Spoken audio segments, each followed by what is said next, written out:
Assalamualaikum warahmatullahi wabarakatuh. Hari ini kita lanjutkan kembali pembelajaran tematik, yaitu pembelajaran 5 dan 6. Tahukah Anti bagaimana ikan hasil tangkapan nelayan bisa kita makan? Di sini Ustazah akan tampilkan urutan bagannya. Perhatikan bagan di atas. Nomor 1, di sana terdapat nelayan tradisional menangkap ikan. Itu merupakan produsen. Nah, setelah ikan didapat, nelayan tersebut menjual ikan ke agen. Agen-agen itu membawa ikan ke kota untuk dijual lagi ke pedagang. Nah, dari gambar 2, 3, dan 4 itu merupakan distributor. Setelah itu, ibu membeli ikan dan mengolahnya dan dapat dikonsumsi. Nah, itu dinamakan konsumen. Selanjutnya, dari bagian di atas, diskusikan dengan temanmu tentang karena kita belajar di rumah, jadi Ustazah jawab saja pertanyaan ini. Yang pertama, jenis barang yang dijual belikan adalah ikan. Yang kedua, jenis pekerjaan yang terlibat pada kegiatan tersebut yaitu nelayan dan penjual ikan. Yang ketiga, hasil dari setiap pekerjaan. Nah, hasilnya yaitu berupa uang dan ikan. Selanjutnya, pada pembelajaran sebelumnya, Anti telah membuat contoh sikap yang mencerminkan sila kedua Pancasila. Jadi, silahkan dipahami lagi ya. Pembelajaran selanjutnya yaitu pembelajaran 6. Apakah Anti masih ingat tentang cerita taman bermain yang hilang?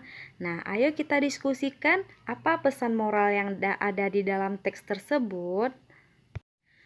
Nah, untuk latihan, Anti perlu mengerjakan soal ini. Yang pertama, tuliskan pesan moral dari cerita tersebut. Yang kedua, tukarkan pesan moral yang telah Anti tulis dengan teman dan berilah komentar tentang pesan moral tersebut. Nah, ini tidak perlu dilakukan dengan teman. Anti cukup menuliskan pesan moral yang ada di dalam cerita tersebut. Kemudian, berilah komentar tentang pesan moral tersebut. Nah, selanjutnya soalnya ada sikap yang baik dan sikap yang tidak baik. Anti perlu membuat contohnya saja. Sikap yang baik itu yang seperti apa dan sikap yang tidak baik itu yang bagaimana. Nah, tulis di buku tulisnya. Kemudian selanjutnya di sini Ustazah sudah membuat tabel, yaitu kita selalu bertemu dengan sikap yang baik dan sikap yang tidak baik. Nah, di sini Anti harus menyimak dan memahami akan Ustazah berikan satu contoh masing-masing bagaimana seperti apa sikap yang baik. Nah, contoh yang pertama yaitu membantu teman jatuh dari sepeda. Nah, itu adalah sikap baik. Kemudian, sikap yang bukan contoh tidak baik itu membiarkan teman jatuh dan bangun sendiri. Nah, itu adalah sikap yang tidak baik.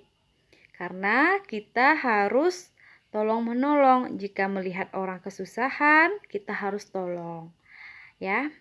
Kemudian, ciri-ciri sikap baik itu adalah bertanggung jawab, dapat dipercaya, sopan, dan rajin. Kemudian, ada kesimpulannya. Kesimpulannya adalah kita harus saling tolong-menolong sebagai makhluk sosial. Karena kita hidup tidak bisa sendiri, maka kita harus bantu tolong-menolong terhadap orang lain. Nah, sekarang demikianlah pembelajaran hari ini. Silahkan untuk mengerjakan latihan di buku tulis. Assalamualaikum warahmatullahi wabarakatuh.